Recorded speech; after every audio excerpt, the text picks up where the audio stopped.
Students, good morning. I welcome you all on my YouTube channel. My name is Vishnu Gupta and on this platform we are learning biology that is more than a subject. I hope so you are doing well at your home.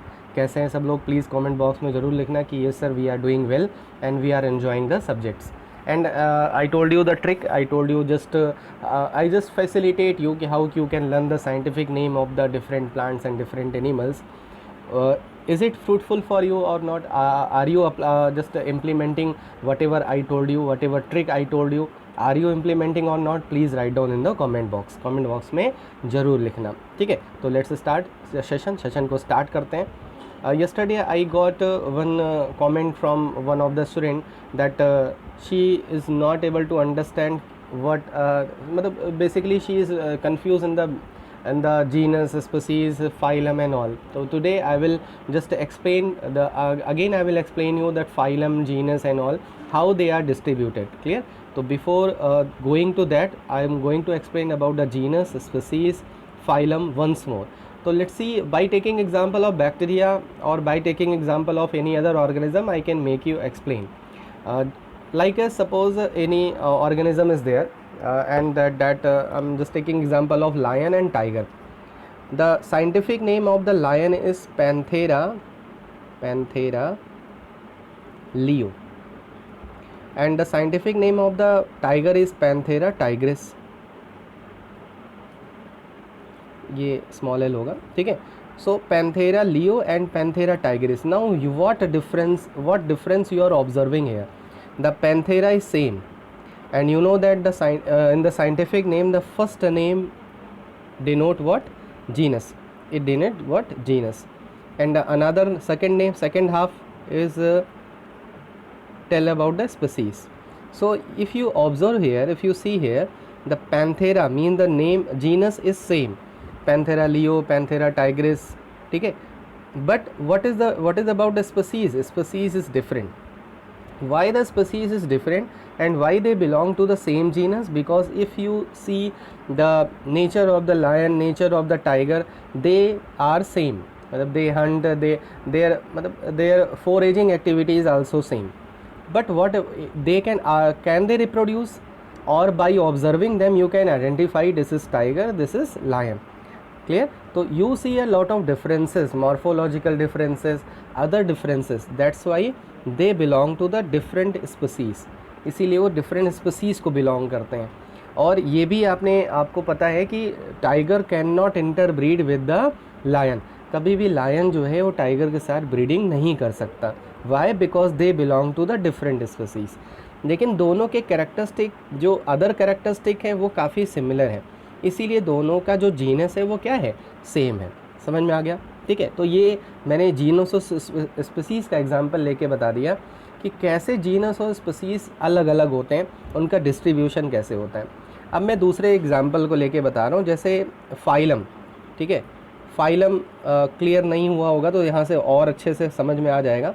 जैसे कोई phylum है, phylum मतलब division. जैसे हमारा जो phylum है वो Chordata है, मतलब हम किस फाइलम को बिलोंग करते हैं? कॉर्डेटा. ठीक है. अब देखो कॉर्डेटा मतलब क्या होता है कि एक्चुअली हमारी जो whenever we are in the embryo stage, जब हम एम्ब्रियो स्टेज में होते हैं तो हमारे गट और जो नर्व कॉर्ड होती है उसके बीच में, मैं थोड़ा सा यहाँ पे बना दे रहा हूँ, वेट. जैसे सपोज़ ये गट है, ये पार्ट कौन सी है? गट है. गट मतलब आपकी जो एलिमेंट्री कैनाल एंड ऑल है. ठीक है. उसके बाद उसी के पीछे एक पार्ट और होता है जिसको हम क्या बुलाते हैं? Nerve cord. ये नर्व कॉर्ड हो गई. ठीक है. तो ये क्या हो गई? नर्व कॉर्ड हो गई. और ये क्या हो गया? गट हो गया. इन दोनों के बीच में एक ट्यूब लाइक स्ट्रक्चर होता है, ठीक है, जो इन दोनों को सेपरेट करता है. इसी को बोलते हैं हम नोटोकॉर्ड. इसी को क्या बुलाते हैं हम? नोटोकॉर्ड. अब the animals those exhibit notochord, जिनके पास नोटोकॉर्ड होगी उनको हम क्या बुलाएंगे? उनको हम बुलाएंगे कॉर्डेट्स. समझ में आया?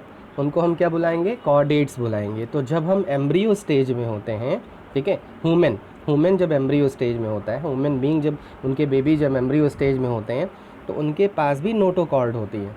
ठीक है. वो बाद में नोटोकॉर्ड वर्टिब्रल कॉलम में चेंज हो जाती है, जो हमें बैकबोन के नाम से हम जानते हैं.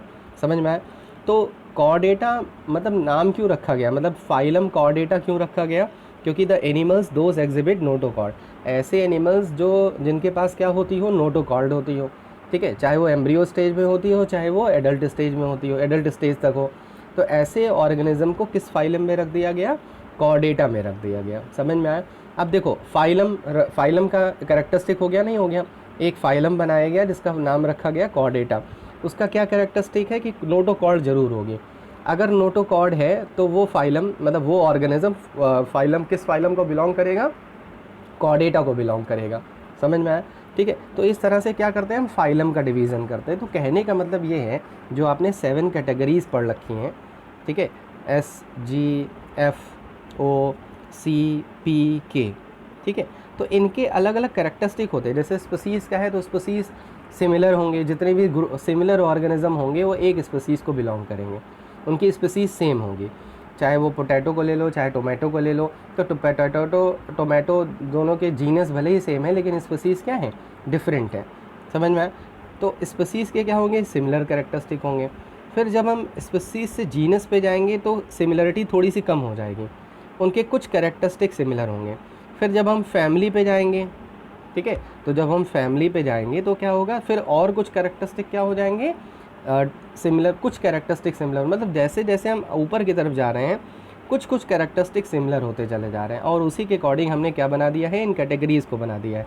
जैसे फैमिली, ठीक है, जैसे हमारी जो फैमिली है, ठीक है, वो क्या है, होमिनिडेई है। हमारा जो ऑर्डर है वो क्या है, कार्निवोरा है, ओमनीवोरा है। हम किस ऑर्डर को बिलोंग करते हैं, ओमनीवोरा को बिलोंग करते हैं। प्राइमेटा को बिलोंग करते हैं, हमारा जो प्राइमेटा ऑर्डर है वो क्या है, प्राइमेटा। ओमनीवोर्स तो है ही है लेकिन प्राइमेटा भी हमारा क्या है, ऑर्डर है। हमारी क्लास क्या है, क्लास इज़ मैमेलिया। अब देखो अगर हम मैमेलिया का एग्जांपल ले लें, मैं ऐसे एग्जांपल ले रहा हूँ जिससे तुम्हें समझ में आ जाए, ठीक है। अगर हम क्लास एग्जांपल ले लें मैमेलिया, अब देखो यहाँ पे बहुत सारे ऐसे ऑर्गेनिज्म थे, ठीक है, जिनकी फैमिली अलग थी, जिनका ऑर्डर अलग था, लेकिन हो सकता है उनकी क्लास एक हो सकता है उनकी क्लास क्या हो जाए, एक हो जाए। उनका जीनस अलग है, फैमिली अलग है, ऑर्डर अलग है, लेकिन क्लास क्या हो जाए, सेम हो जाए। जैसे जैसे हम ऊपर की तरफ जा रहे हैं तो क्लास के बाद पता लगा क्लास अलग अलग है। जैसे फ़िश है, फ़िश क्लास अलग है। एप्स मतलब जो बर्ड्स होती हैं उनको एप्स में रखते हैं। तो इन सब की क्लास क्या है, अलग अलग है। फ़िश की क्लास अलग है, एप्स की क्लास अलग है, मैमल्स की क्लास अलग है। लेकिन जैसे ही फाइलम पे आएंगे इनका फाइलम क्या हो जाएगा, सेम हो जाएगा। बात समझ में आई। जैसे मैंने तुम्हें एग्जांपल लेके बताया था कि जब भी हम फॉर्म फिल करते हैं, ठीक है, जब भी हम फॉर्म फिल करते हैं तो उसमें बहुत सारी कैटेगरी आती है। क्या क्या कैटेगरी आती है कि अपनी कंट्री कौन सी है, आपका स्टेट कौन सा है, आपका डिस्ट्रिक्ट कौन सा है, ऐसे बहुत सारे उसमें क्या भरे होते हैं, कॉलम होते हैं। तो मैंने आपको बताया था कि हम सबकी कंट्री क्या है, सेम है। जैसे जैसे हम डिसेंडिंग ऑर्डर में आएंगे, मतलब किंगडम से स्पीसीज़ की तरफ आएंगे, तो हमारे कैरेक्टरिस्टिक धीरे धीरे कम होते रहेंगे। और जैसे जैसे हम स्पीसीज़ से किंगडम की तरफ जाएंगे हम जो है एक कॉमन ग्रुप की तरफ बढ़ेंगे। समझ में आया। जैसे अगर कोई फैजाबाद में रहता है, अयोध्या में रहता है, ठीक है, फिर उसका जो उसके बाद वो निकला तो उसको क्या बिलोंग करता है, वो ईस्ट को या वेस्ट को बिलोंग करता है। फिर धीरे धीरे उसकी जो कैपिटल है वो मान लो लखनऊ है। अब जितने भी लोग चाहे जहाँ पे भी रहें, चाहे वो बस्ती में रह रहे हैं चाहे गोरखपुर में रहें, उनकी कैपिटल क्या है, लखनऊ है। तो सब जितने भी डिस्ट्रिक्ट हैं सब में एक कॉमन फीचर हो गया कि उनकी जो कैपिटल है वो क्या है, लखनऊ है। ऐसे यहाँ पे भी हो रहा है। फिर धीरे धीरे स्टेट, उसके बाद क्या हो गया, स्टेट कॉमन हो गया। स्टेट कॉमन होने के बाद फिर क्या हो गया, लैंग्वेज कॉमन हो गई। लैंग्वेज कॉमन होने के बाद क्या हुआ कि कंट्री कॉमन हो गई। समझ में नहीं आया। तो इस तरह से हम क्या कर देख रहे हैं, कैरेक्टरिस्टिक के बेसिस पे इन कैटेगरीज को क्या कर दिया गया है, डिवाइड कर दिया गया है। क्लियर है।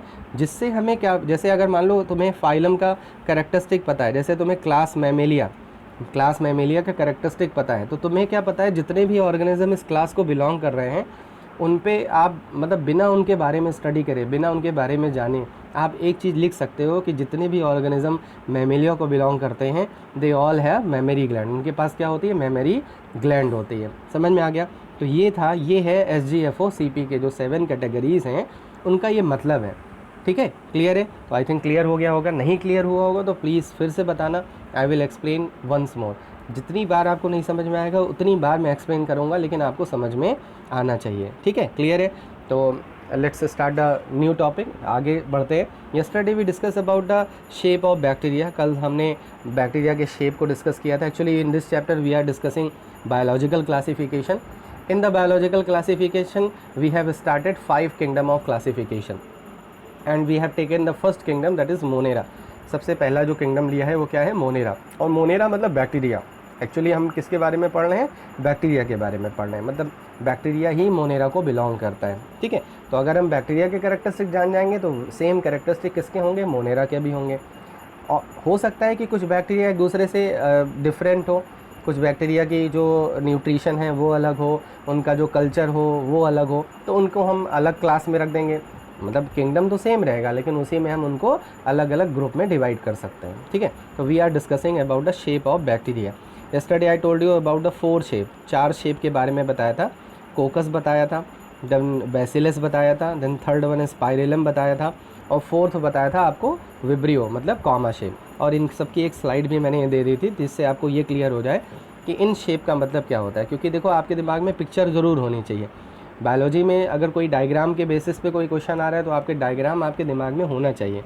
अगर वो डायग्राम है तो कंफर्म है you will be able to solve the question. ठीक है, और कभी भी बायोलॉजी को ये मत मान के चलना कि बहुत टिपिकल है। उसको पढ़ने के लिए आपको you can take the example of anything. ठीक है, जैसे when I will teach you excretion, जब मैंने एक्सक्रीशन मैं आपको पढ़ाऊँगा तो मैं बताऊँगा चाय बनानी आनी चाहिए। अगर जिसको चाय बनानी आती है वो एक्सक्रीशन भी पढ़ सकता है, उसको एक्सक्रीशन भी समझ में आ जाएगा।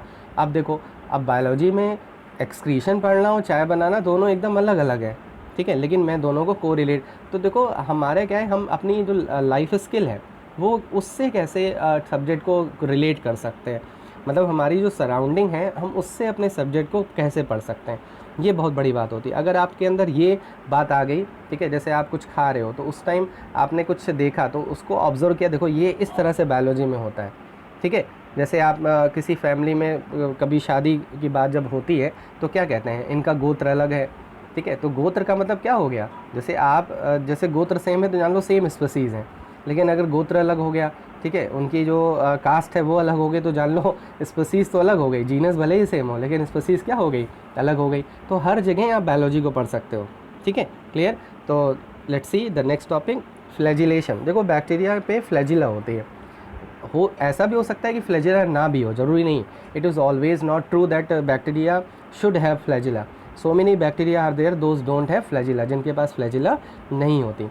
अब फ्लैजिला का वर्क क्या है? फ्लैजिला का वर्क है मूव करना, लोकोमोशन में हेल्प करना, movement from one place to another place, that is the work of the flagella. वो किसकी हेल्प से होता है? फ्लैजिला की हेल्प से हो रहा है। समझ में आए? ठीक है, तो फ्लैजिला जब आप सेल चैप्टर पढ़ोगे, इसमें बहुत सारी टॉपिक हम लोग नहीं पढ़ पाएंगे क्योंकि when we will study about the cell, जब हम सेल चैप्टर पढ़ेंगे तो वहाँ पे हम लोग डिस्कस करेंगे कि फ्लैजिला में कौन सी प्रोटीन होती है और फ्लैजिला कैसे डेवलप होती है। एक्चुअली जो फ्लैजिला होती है वो साइटोप्लाज्मिक एक्सटेंशन होता है। मतलब अगर कोई जैसे सेल है और सेल पे ऐसे ये फ्लैजिला लगी है तो इसका मतलब ये नहीं कि ये बाहर से ही है। ठीक है, इसका जो एक्सटेंशन हुआ है वो साइटोप्लाज्म से हुआ है, तो इसीलिए पूरी तरह से इंटरनली अटैच होती है। ठीक है, तो और जब ये मूव करती है तो ये जो बॉडी की ऐसी बॉडी यूनिसेलुलर होती है, बहुत बल्कि बॉडी तो होती नहीं। अब जैसे हमारे जैसे मान लो किसी कोई गर्ल है, अब उसके पास पोनी है। ठीक है, कल मैंने बताया था ना फ्लैजिला को हम पोनी की तरह पढ़ सकते हैं। अब अगर मान लो उसके पास पोनी है, अब ये थोड़ा ना हो सकता है कि वो पोनी के हद से मूवमेंट स्टार्ट कर दे, क्योंकि उसकी बॉडी क्या है, कॉम्प्लेक्स है। लेकिन अगर कोई सिंपल बॉडी डिज़ाइन है, कोई बहुत सिंपल ऑर्गेनिज्म है, तो फ्लैजिला अगर मूव करेगी तो उसकी बॉडी भी मूव करेगी। और वो फ्लैजिला क्या कर सकती है, जैसे काइट होती है, काइट में आप कभी कभी वो एक क्या नाम है, अलग से कागज़ लगा देते हो तो वो क्या होती है, जब ऐसे से मूव करती है तो कागज़ भी मूव करता है। समझ में आया? तो हो क्या रहा है कि वो मूवमेंट में हेल्प कर रहा है। ठीक है, तो फ्लैजिला क्या है, साइटोप्लाज्मिक ओरिजिन है, साइटोप्लाज्मिक एक्सटेंशन है। अब देखो फ्लैजिलेशन के बेसिस पे भी ऑर्गेनिज्म, मतलब जो बैक्टीरिया हैं वो कई सारे टाइप के होते हैं। फिर देखो बायोलॉजी बहुत ईजी है, ट्राइकस, हर जगह आपको ट्राइकस वर्ड आएगा, यहाँ पे एच नहीं लिखा है, करेक्ट कर लेना।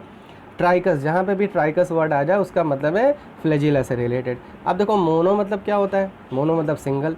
विब्रियो एग्जाम्पल है, जैसे ये सपोज मैंने आपको बताया था ना विब्रियो का शेप कैसा होता है, कॉमा। इसको थोड़ा सा मोटा कर देते हैं। ठीक है, ये कॉमा शेप हो गया। अब कॉमा शेप है तो इसके पास ऐसे फ्लैजिला निकली हुई है, तो कितनी फ्लैजिला है, एक फ्लैजिला है। ठीक है, तो इसीलिए इसको क्या बुलाते हैं, मोनोट्राइकस। समझ में आ गया। इसका एग्जाम्पल क्या है, विब्रियो, विब्रियो विब्रियो कॉलरा, जिससे कॉलरा होता है। ठीक है, अब देखो नेक्स्ट क्या है, एम्फीट्राइकस। देखो जहाँ पे भी एम्फी वर्ड आ जाए उसका मतलब होता है बोथ। ठीक है, एम्फी।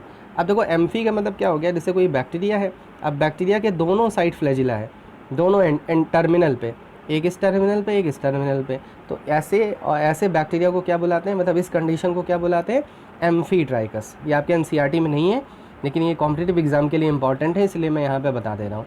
ठीक है, तो अगर फ्लैजिला दोनों ही, जैसे हेड पार्ट मतलब दोनों टर्मिनल पे अगर फ्लैजिला है, जैसे ये कोई बैक्टीरिया है और इस टर्मिनल पे भी फ्लैजिला है और इस टर्मिनल पे भी फ्लैजिला है, तो ऐसे कंडीशन को क्या बुलाते हैं, एम्फीट्राइकस। तो समझ में आ गया, एम्फी मतलब बोथ। ठीक है, चलो नेक्स्ट आगे डिस्कस करते हैं, बहुत ईजी है।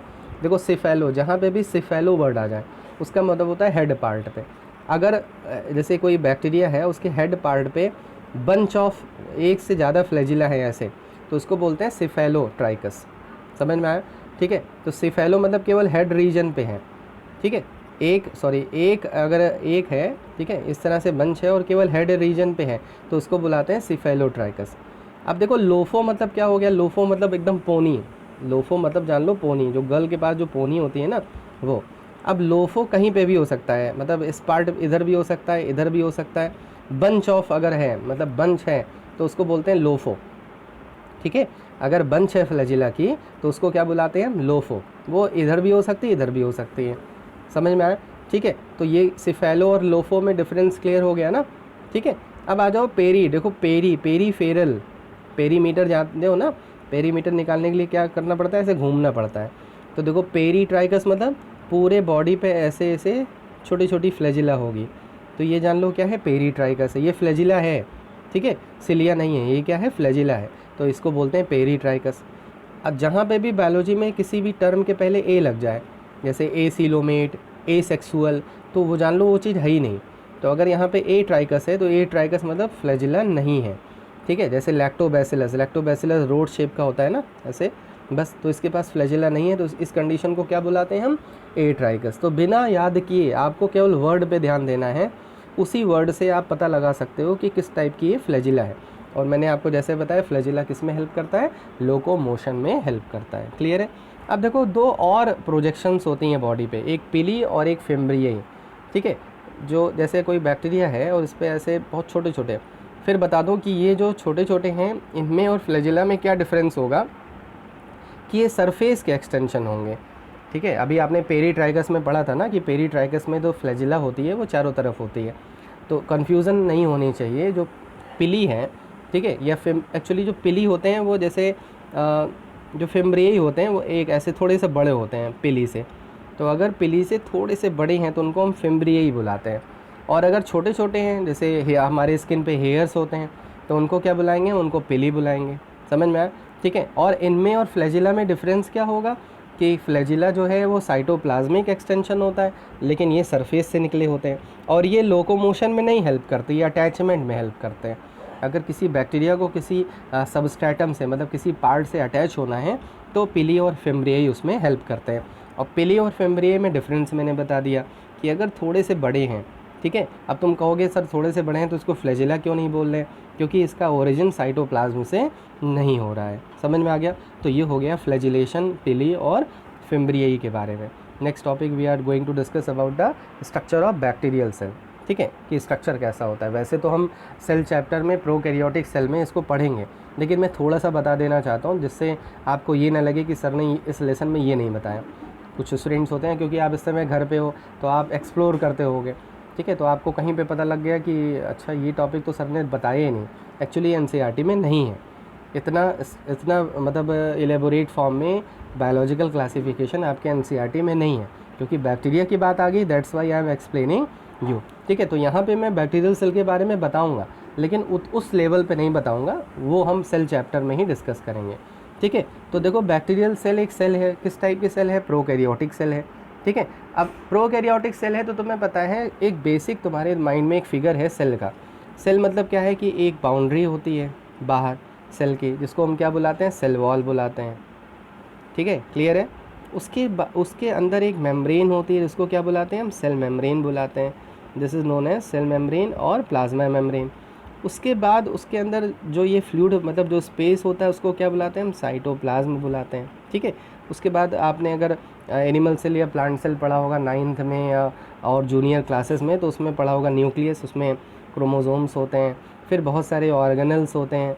ये पिक्चर होती है हमारे दिमाग में सेल की, ठीक है। अब यहाँ पे देखो कुछ चीज़ें तो बैक्टीरिया से सेम होंगी, जैसे सेल वॉल तो होगी, चलो ठीक है, मेम्ब्रेन भी होगी, साइटोप्लाज्म ही होगा, लेकिन जो न्यूक्लियस है, जो और भी ऑर्गेनल्स हैं, वो सब नहीं होंगे, ठीक है। तो थोड़ा सा डिफरेंस होगा, ठीक है। अब देखो बैक्टीरिया क्योंकि ये है बैक्टीरिया की, अब पहले समझ लो डोरमेंट मतलब क्या होता है। डोरमेंट मतलब रेस्टिंग स्टेज, ठीक है। क्यों रेस्टिंग स्टेज आती है, when there is a unfavourable condition, ठीक है। जैसे कोई बैक्टीरिया है, बैक्टीरिया जल्दी से और उसकी मतलब उसकी डेथ नहीं होती, अगर वो बाहर भी है होस्ट के तो उसकी वो जल्दी से किल नहीं होता, उसको जल्दी से वो मरता नहीं है। क्यों नहीं मरता, क्योंकि अनफेवरेबल कंडीशन में उसके बॉडी के ऊपर कुछ ऐसी कवरिंग होती है जो उसको प्रोटेक्ट करती है, ठीक है। समझ में आया, जैसे कैप्सूल, कैप्सूल आपने मेडिसिन में टैबलेट और कैप्सूल सुना हो, देखा है, तो जो कैप्सूल होता है उसके अंदर जो मेडिसिन होती है उसको प्रोटेक्ट करने के लिए ऊपर हम एक लेयर लगा देते हैं, उसको क्या बुलाते हैं, कैप्सूल बुलाते हैं। क्योंकि जब आपकी बॉडी में जो प्रोटीनीशियस जो ड्रग्स होती हैं जब वो जाती हैं तो उनको जो प्रोटीन डाइजेस्टिव एंजाइम है वो ब्रेक डाउन ना कर दे, इसीलिए उसके ऊपर कैप्सूल लगा देते हैं। नहीं तो पता लगा उसको ब्रेक डाउन कर देगा तो वो आपको उसका कोई बेनिफिट नहीं मिलेगा, तो उसको प्रोटेक्ट करने के लिए हमने उस पर क्या लगा दी, कैप्सूल लगा दी। सेम एज कुछ ऐसे बैक्टीरिया होते हैं जिनके बॉडी के ऊपर क्या होती है, कैप्सूल होती है। ज़रूरी नहीं कि वो हो ही, ठीक है, मे और मे नॉट भी। अब देखो कैप्सूल, जो कैप्सूल का मतलब क्या हो गया, जहाँ पे भी कैप्सूल वर्ड आ जाता है उसका मतलब होता है आउटर कवरिंग, ठीक है। सबसे ऊपर कोई भी चीज़ है तो कैप्सूलर है, मतलब वो उसको कवर कर रहा है। जैसे आप अपने जो स्कूल बैग होता है उसके ऊपर अगर आप पॉलीथीन चढ़ा लो तो वो क्या है, कैप्सूल है, जान लो, उसको प्रोटेक्ट कर रहा है, ठीक है। अब कैप्सूल हार्ड भी हो सकता है, कैप्सूल में भी हार्ड और में भी स्लाइम, मतलब ये फ्लेक्सिबल भी हो सकता है और हार्ड भी हो सकता है, समझ में आया, ठीक है। तो इस तरह से डोरमेंट स्टेज में जब बैक्टीरिया होता है तो उसको अपने आप को प्रोटेक्ट करने के लिए उसने एक कवरिंग बना रखी होती है, ठीक है, उसको कैप्सूल बुलाते हैं। और जो कैप्सूल में भी हार्ड एंड में भी फ्लेक्सिबल, वो क्या हो सकता है, स्लाइम मतलब स्लिम भी हो सकता है, लेयर की तरह भी हो सकता है, ठीक है।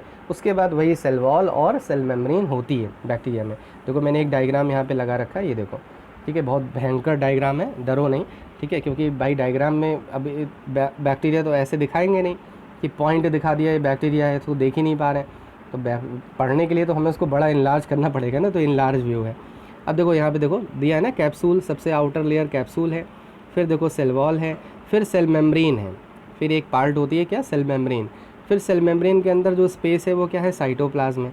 अब साइटोप्लाज्म में देख रहे हो न्यूक्लियोइड है, ठीक है, ये देखो पिली है ना, देखो छोटे छोटे जो निकले हैं ये क्या है, पिली हैं, और ये जो सबसे बड़ी निकली हुई ये क्या है, फ्लैजिला है, ठीक है। तो ये एक सिंपल मैंने आपको बता रहा हूँ कि ये बैक्टीरियल डायग्राम है, ठीक है। अब कैप्सूल का रोल मैंने बता दिया क्या होता है, सेल वॉल। अब देखो सेल वॉल जो होती है that is not made up of cellulose, आपने पढ़ा है ना कि प्लांट में जो होती है वो सेलुलोज की बनी होती है। The plant the cell wall is made up of cellulose, but in the bacteria the cell wall is not made up of cellulose, that is the difference, ठीक है, यही डिफरेंस है। अदरवाइज़ ये भी प्लांट के अंदर कंसीडर किया जा सकता था। देखो सेलुलोज है क्या, ये पॉलीसेकेराइड है, तो जो सेल वॉल होती है बैक्टीरिया की that is also made up of polysaccharide. Murein नाम से एक केमिकल होता है, पेप्टाइडोग्लाइकैन, अभी आगे मैंने स्लाइड में लिख रखा है, पेप्टाइडोग्लाइकैन या उसी को म्यूरिन बुलाते हैं। उसी से क्या बनी होती है, सेल वॉल बनी होती है, उसका काम क्या है, प्रोटेक्शन, ठीक है। और जो सेल मेम्ब्रेन होती है, जो प्लाज्मा मेम्ब्रेन है या सेल मेम्ब्रेन है, वो प्रेजेंट होती है। सेल मेम्ब्रेन कहीं कहीं फोल्ड हो जाती है, एक और डायग्राम देखो यहाँ पे, ये देखो सेल मेम्ब्रेन देखो फोल्ड हो गई कि नहीं हो गई, इसी स्ट्रक्चर को बुलाते हैं मीजोजोम, ठीक है। ये जो अंदर जाके ऐसे फोल्ड हो जा रही है इसी स्ट्रक्चर को हम क्या बुलाते हैं, मीजोजोम। तो वो एक मैंने बेसिक स्ट्रक्चर बता दिया। अब देखो यहाँ पे देखो क्या क्या दिख रहा है, एक तो सेल मेम्ब्रेन इनफोल्ड हो जा रही है जिसको क्या बुला रहे हैं, मीजोजोम बुला रहे हैं। कैप्सूल मैंने बता ही दिया, सेल वॉल बता ही दिया, और मैंने ये भी बताया था आपको कि जो बैक्टीरिया होते हैं उनके पास ट्रू न्यूक्लियस तो होते नहीं। अब न्यूक्लियस के अंदर क्या होता है, क्रोमोजोम, और एक्चुअली क्रोमोजोम किसका बना होता है, डीएनए का बना होता है।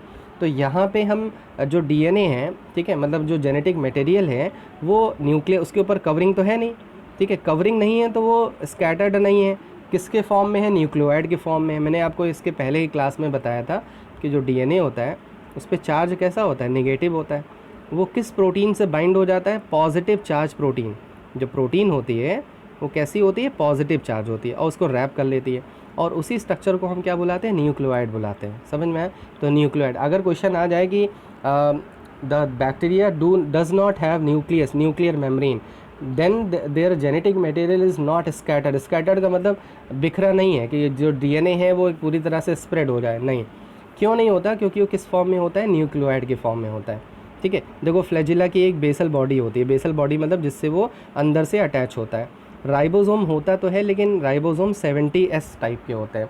एस का मतलब क्या है? एक साइंटिस्ट थे जिनका नाम था स्वेडबर्ग। ठीक है, स्वेडबर्ग ने क्या किया था कि राइबोसोम को सेंट्रीफ्यूगेशन किया था। अब सेंट्रीफ्यूगेशन आप लोग अपने घर पे भी करते हो। अब जब मतलब यू विल मेक द लस्सी, जब लस्सी बनाओगे तो क्या करोगे? उसको मथोगे, मतलब उसको क्या करते हैं? हम स्टिर करते हैं। स्टिर करते हैं तो जिसकी डेंसिटी ज़्यादा होती है वो नीचे की तरफ सेडिमेंट हो जाता है, जिसकी डेंसिटी कम होती है वो ऊपर की तरफ आ जाता है। जैसे अगर आप मक्खन का जो फॉर्मेशन होता है तो मक्खन ऊपर आ जाता है। ठीक है, समझ में आया? जब दही का वो करते हैं स्टेराइल मतलब सेंट्रीफ्यूगेशन करते हैं तो मक्खन ऊपर की तरफ आ जाता है। तो ऐसे ही इन साइंटिस्ट ने क्या किया था कि राइबोसोम का सेंट्रीफ्यूगेशन मतलब सेडिमेंटेशन कोएफिशिएंट निकाला था, तो उसकी जो वैल्यू आई थी वो 70S आई थी। तो इसीलिए इस राइबोसोम को बुलाते हैं 70S। ठीक है, यूकैरियोटिक सेल जो होंगी उनमें 80S राइबोसोम होगा, याद रखना। लेकिन जो प्रोकैरियोटिक सेल है मतलब जो बैक्टीरिया है उसमें कैसा होता है? 70S राइबोसोम होता है। ठीक है, फिर क्या हो गया? साइटोप्लाज्म तो आपको पता ही है, पिली बता ही दिया। साइटोप्लाज्मिक इंक्लूजन का मतलब क्या है कि साइटोप्लाज्म में बहुत सारे ग्रेन्यूल्स होते हैं। अब वो ग्रेन्यूल्स तुम कह सकते हो ग्लूकोज के ग्रेन्यूल्स हैं, कुछ प्रोटीन्स हैं, कुछ एंजाइम्स हैं, तो उनको हम बोलते हैं साइटोप्लाज्मिक इंक्लूजन। ठीक है, तो ये क्या हो गया? एक बैक्टीरिया का आपको एक सिंपल सा डायग्राम क्लियर हो गया, स्ट्रक्चर पता हो गया कि बैक्टीरिया के अंदर ये चीज़ें होती हैं। अब देखो बैक्टीरिया के अंदर अपार्ट फ्रॉम, एक तो मेन डीएनए हो गया, मेन क्रोमोसोम हो गया, यही डीएनए रिप्रोडक्शन में हेल्प करेगा। लेकिन इसके अलावा मतलब एक्सेप्ट ऑफ दिस, इसके अलावा भी इंक्लूडिंग दिस और भी कुछ डीएनए होते हैं जो सर्कुलर डीएनए होते हैं। ऐसे जैसे आपने वाटर गेम खेला होगा, वाटर गेम में याद है ना, छोटे छोटे रबड़ होते थे, उनको प्रेस कर करके हम जो है वो एक टारगेट होता था उसमें हम उनको इंसर्ट करते थे। एकदम वैसे ही सर्कुलर स्ट्रक्चर के बहुत सारे डीएनए प्रेजेंट होते हैं बैक्टीरिया में, उसको हम बुलाते हैं प्लाज्मिड। और इनका बायोटेक्नोलॉजी में बहुत यूज़ है। जो प्लाज्मिड हैं उनका बायोटेक्नोलॉजी में बहुत यूज़ होता है। क्या यूज़ होता है कि ये जैसे एक तो ये डीएनए होते हैं, जैसे ये प्लाज्मिड है, ये प्लाज्मिड है। ठीक है, हमें किसी डीएनए को किसी सेल में भेजना है, मान लो हमें किसी डीएनए को किसी सेल के अंदर क्या करना है? एंटर कराना है। तो अब ऐसे तो हो ही नहीं डीएनए ले लिए जाओ एंटर हो जाओ सेल के अंदर, ऐसा तो होगा नहीं। ठीक है, तो क्या करेंगे? प्लाज्मिड को ले लेते हैं। प्लाज्मिड को लेने के बाद इसको कट कर लेते हैं। ठीक है, जैसे ये प्लाज्मिड है, ये प्लाज्मिड है पूरा, इस प्लाज्मिड को कहीं पे कट कर लेते हैं ऐसे, या देखो ये कट हो गया। कट करने के बाद यहाँ पे जो हमारा डिज़ायर डीएनए मतलब जिस डीएनए को हमें भेजना है उसको ऐड कर लिए, तो उसको क्या बुलाते हैं हम? Foreign DNA. फॉरेन मतलब ये अलग है। ठीक है, और ये क्या हो गया? ये प्लाज्मिड का है। तो प्लाज्मिड के साथ हम फॉरेन डीएनए को क्या कर सकते हैं? ऐड कर सकते हैं, और इसको किसी न किसी सेल के अंदर क्या कर सकते हैं? इंसर्ट कर सकते हैं। देखो भाई, अब ये इसके लिए तुम्हें बायोटेक्नोलॉजी पूरी पढ़नी पड़ेगी, 12th में है जो। ठीक है, तो इसीलिए केवल मैं प्लाज्मिड का तुम्हें फंक्शन बता रहा हूँ। ठीक है, अब यहाँ पे जैसे प्लाज्मिड बता दिया तो बहुत सारे स्टूडेंट सोच रहे होंगे एंटर कैसे करते होंगे, तो ये सारी चीज़ें अभी मत उसके बारे में सोचो, केवल प्लाज्मिड का फंक्शन देखो कि प्लाज्मिड एक सर्कुलर डीएनए होता है जो किसकी तरह बिहेव कर रहा है? कैरियर की तरह बिहेव कर रहा है। वो किसी भी डीएनए को किसी सेल के अंदर एंटर करने में हेल्प कर सकता है। समझ में आया? ठीक है, तो इसी और ये कॉपी भी कर सकता है, जैसे हमारा जो फॉरेन डीएनए है इसकी कई सारी कॉपी भी बना सकता है। कॉपी मतलब क्लोनिंग कर सकता है। ठीक है, तो प्लाज्मिड इसीलिए क्लोनिंग में भी हेल्प करते हैं। समझ में आ गया? तो बस इतना आप जान के चलो कि बैक्टीरिया के अंदर और भी कुछ सर्कुलर डीएनए होते हैं जिनका मेन रोल क्या होता है? वो डीएनए की कॉपी करते हैं, या तो और याद क्या करते हैं, या डीएनए को किसी भी सेल के अंदर क्या कर सकते हैं? कैरी कर सकते हैं, एज अ कैरियर बिहेव करते हैं। ठीक है, ये प्लाज्मिड का फंक्शन है। बाकी आप जब क्लास 12th में, क्योंकि उसके लिए आपको पूरी मॉलिकुलर पढ़नी पड़ेगी, तब जाके समझ में आएगा। ठीक है। अब मैं बीच में किसी टॉपिक्स को यहाँ से हटा के आपको वहाँ नहीं पहुँचा सकता ना, नहीं तो पता लगा आप ये भी टॉपिक भूल जाओगे, ठीक है। तो हमेशा जो टॉपिक पढ़ना चाहिए वो कनेक्शन में पढ़ना चाहिए, वो कनेक्टिव होना चाहिए। कभी भी एक टॉपिक को छोड़ के नहीं कि उसको वहाँ पे छोड़ के किसी और टॉपिक के बारे में डिस्कस करने लगें या और पढ़ने लगें, ठीक है। जैसे आपका अगर बायोलॉजिकल क्लासिफिकेशन पढ़ रहे हो तो पूरा फोकस आपका इसी चैप्टर पे होना चाहिए, इसके ऑब्जेक्टिव पे होना चाहिए, उसी को एक्सप्लोर करो। अब ये नहीं कि इसको पढ़ रहे हो तो उसमें कुछ आ गया तो उसको पूरी तरह से उससे हट गए, नहीं, उससे रिलेट करके पढ़ना चाहिए, तभी इंटरेस्टिंग लगता है। नहीं तो तुम्हें लगेगा ये तो बहुत टिपिकल है, बहुत टफ सब्जेक्ट है, ठीक है। तो ये प्लाज्मिड का मैंने बता दिया कि प्लाज्मिड क्या होता है, ठीक है। तो नेक्स्ट क्लास में हम लोग डिस्कस करेंगे कि और भी कौन कौन से पार्ट्स होते हैं। फिर हम लोग मतलब बैक्टीरिया के टाइप पढ़ लेंगे कि बैक्टीरिया को कैसे अलग अलग सब किंगडम में डिवाइड कर सकते हैं और उनके कैरेक्टरिस्टिक क्या होते हैं, बस, ठीक है। तो ये थोड़ा सा बड़ा पार्ट है क्योंकि स्टार्टिंग है, तो इसलिए मैं थोड़ा सा आपको ज़्यादा इलेबोरेट कर रहा हूँ ताकि आपको हर एक चीज़ क्लियर हो जाए, ठीक है। तो समझ में आ रहा होगा, नहीं समझ में आ रहा है तो जैसे मैंने अभी बोला, write down in the comment box, definitely I will explain that topic again, कोई प्रॉब्लम नहीं है। आप एक बार नहीं 100 बार पूछोगे, मैं 100 बार आपको बताऊंगा, लेकिन आपको समझ में आना चाहिए, ठीक है। और डू हार्ड वर्क, लर्निंग करते रहिए, learning process is a continuous process, हमेशा कुछ ना कुछ नया सीखते रहिए, ठीक है। With this thought I am ending this lecture, I am ending this session and we will meet tomorrow, ठीक है। कल फिर आपकी क्लास होगी, ठीक है। And please revise all the videos, all the classes which I have given you, and please press the like button if you like the session. Like तो confirm करते होगे तो इसलिए प्रेस ज़रूर कर देना, एक ही बार प्रेस करना, और मैक्सिमम शेयर करो ताकि इसका जो बेनिफिट है उस स्टूडेंट्स को और स्टूडेंट्स को मिल पाए, ठीक है। So stay home, stay safe, जय हिंद, जय भारत, गुड बाय।